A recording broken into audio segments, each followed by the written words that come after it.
लोग अपने चेहरे को साफ करते हैं, जो पूरी दुनिया देखती है, लेकिन अपने कर्मों को भूल जाते हैं। नमस्कार, मैं हूँ विश्वजीत अवस्थी। आज एक छोटी कहानी के माध्यम से मैं ये समझाना चाहूँगा कि हमें अपने मन को हमेशा अच्छे विचारों के माध्यम से चलाना चाहिए, अच्छे कार्य करने चाहिए। ये कहानी एक व्यक्ति की है।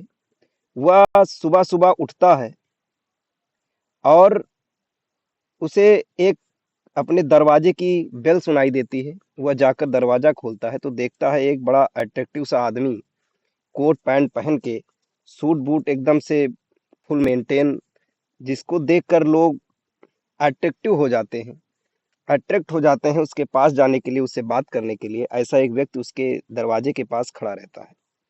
वह पूछता है, जी भाई बताइए, आप इतने अच्छे लग रहे हैं, कौन है, क्यों आए हैं?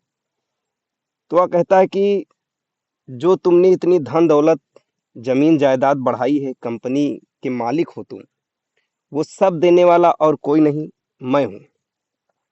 तो कहता है कि आप भगवान हैं? तो जो अट्रैक्टिव सा आदमी दिखता है वो कहता है, हाँ मैं भगवान हूँ, लेकिन मैं आज सुबह से लेकर शाम तक मैं दिखूंगा और केवल तुम्हें ही दिखूंगा, और कोई मुझे नहीं देख सकता है। वह अपनी माँ को बुलाता है कि माँ जी देखिए। तो वह कहती है, अकेले किससे बात कर रहे हो, अंदर आओ, चाय पियो, ऑफिस जाओ। वह आता है और जैसे ही सोफे पर बैठता है, दिखता है कि वह व्यक्ति उसके बगल में आकर बैठ गया है। वह अपनी माँ से कहता है, लाओ माँ चाय लाओ, मुझे ऑफिस जाना है। माँ उस चाय लेकर आती है। वह जैसे ही चाय की पहली चुस्की लेता है, देखता है कि चाय थोड़ा स्वाद में अच्छी नहीं है। वह पहले ही की भांति बड़ी तेज आवाज में माँ को डांट लगाने की कोशिश करता है, लेकिन जैसे ही उसके मुंह से उच्चरित होने वाला होता है वाक्य, उसे याद आता है कि मेरे बगल में भगवान बैठे हुए हैं। वह बड़ी शीतलता से अपने है कि माँ चाय अच्छी बनी है, और पी लेता है। फिर नाश्ते के लिए जाता है। नाश्ता भी कुछ खास नहीं बना होता, लेकिन बगल में भगवान बैठे हैं ये सोचकर वह बड़े प्रेम से नाश्ता करता है।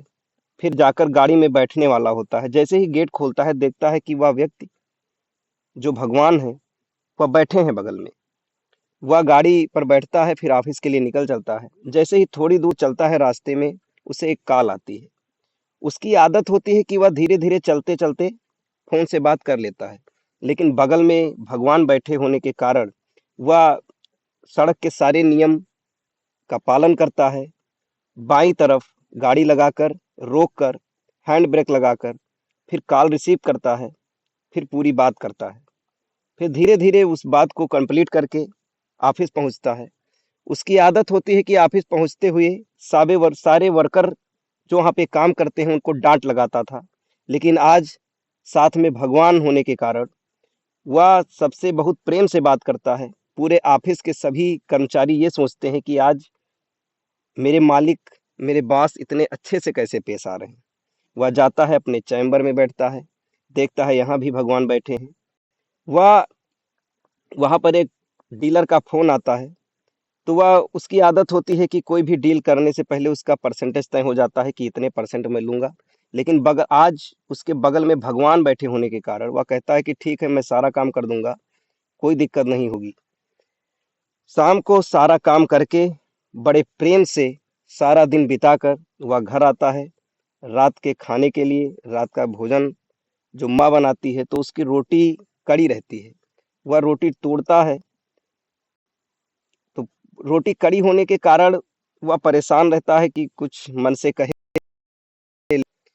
फिर भगवान कहते हैं कि देखो, फिर उसे अचानक ये याद आता है कि हमें पहला खाना नहीं खाना चाहिए। मेरे बगल में, मेरे पास भगवान बैठे हैं, पहले उनका भोग लगा दिया जाए, फिर खुद भोजन ग्रहण किया जाए। वह भगवान के सामने हाथ जोड़कर नतमस्तक होता है कि ईश्वर, आप पहले भोग लगाएं, फिर हम लोग भोजन ग्रहण करें। भगवान एक निवाला खाते हैं, फिर उसके साथ सब लोग भोजन शुरू कर देते हैं, करते हैं, आराम से वो लेटने के लिए जाता है। अचानक उसकी आँख खुलती है उसकी माँ की आवाज़ से। माँ की इतनी तेज़ आवाज़, फिर वो जब अचानक से उठता है तो ये जो देखता है कि वह जो देख रहा था पूरा दिन का कार्यक्रम, वह असलियत नहीं एक सपना था। लेकिन उस सपने से उसे एक ऐसी सीख मिलती है, उसका जीवन परिवर्तित हो जाता है। वह सोचता है कि मेरे सपने में ईश्वर इसीलिए आए थे कि हम अपने जीवन में कुछ भी कर रहे हैं, अगर हम अच्छा कर रहे हैं तो ये सोचे कि हमारे साथ ईश्वर है, वो देख रहा है। अगर हम कोई बुरा कर्म कर रहे हैं, अपने बड़ों का निरादर कर रहे हैं, तो हमेशा ये सोचें कि ईश्वर हमें देख रहा है और उसका दंड हमें ज़रूर मिलेगा। इसलिए हमें हमेशा ऐसे कृत्य करने चाहिए, ऐसे कर्म करने चाहिए, बड़ों का इतना सम्मान करना चाहिए कि ईश्वर हमें कोई दंड का भागीदार न बनाए।